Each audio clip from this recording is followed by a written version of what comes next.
Can you believe what you have been seeing on CNN today, ladies and gentlemen? Can you believe it?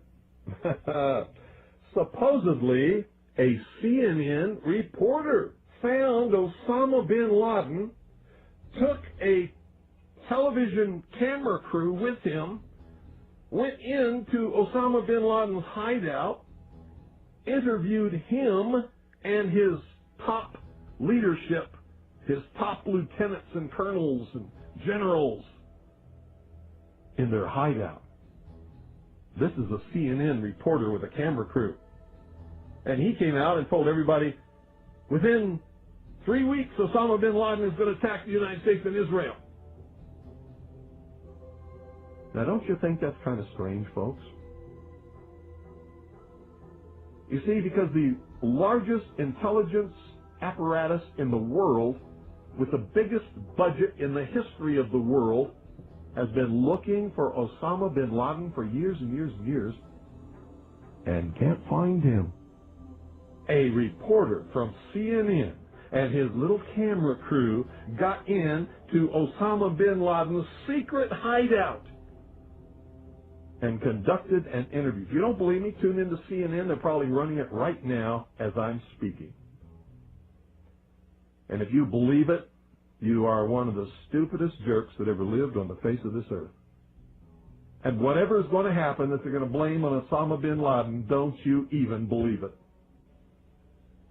When in hell are all you people going to wake up?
An examination of the building's steel beams and columns could have shown whether explosives had been used to slice them, but virtually all of the steel was removed before it could be properly investigated, then put on ships to Asia to be melted down.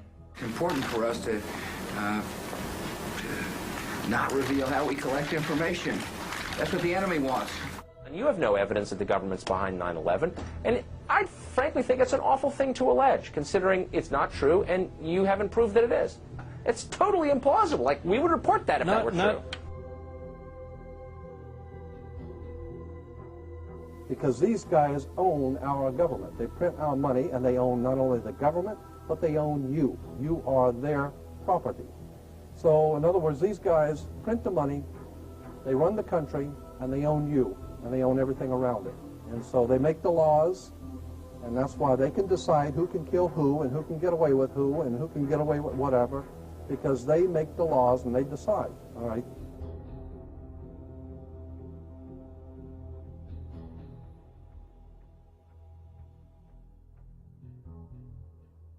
On that day, what did the president say to you?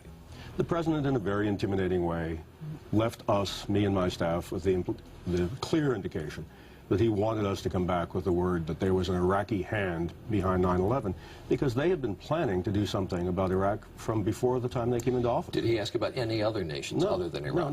No, not at all. It was Iraq, Saddam, find out, get back to me. And were his questions more about Iraq than about al-Qaeda? Absolutely. Absolutely. He didn't ask me about al-Qaeda. And we said, but Iraq had nothing to do with this. And that didn't seem to make much difference.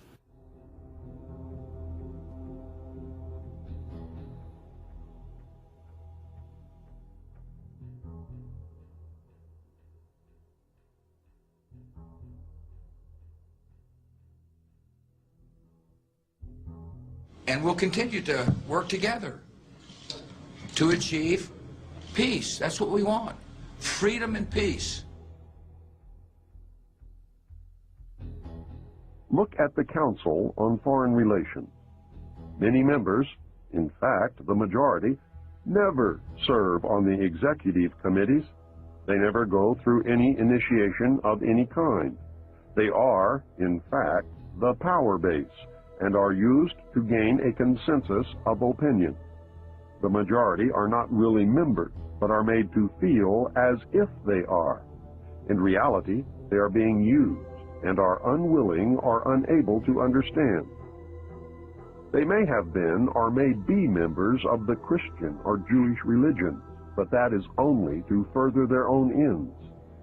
They are and always have been Luciferian and internationalists. They give allegiance to no particular nation, although they have used, on occasion, nationalism to further their causes. Their only concern is to gain greater economic and political power. The ultimate objective of the leaders of both groups is identical.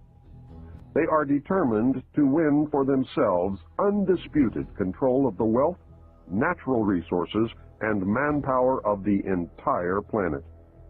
They intend to turn the world into their conception of a Luciferian totalitarian socialist state. In the process, they will eliminate all Christians, Jews, and atheists. You have just learned one, but only one, of the great mystery. The people who are running this country from behind the scenes do not care a thing about Americans or bloodshed anywhere.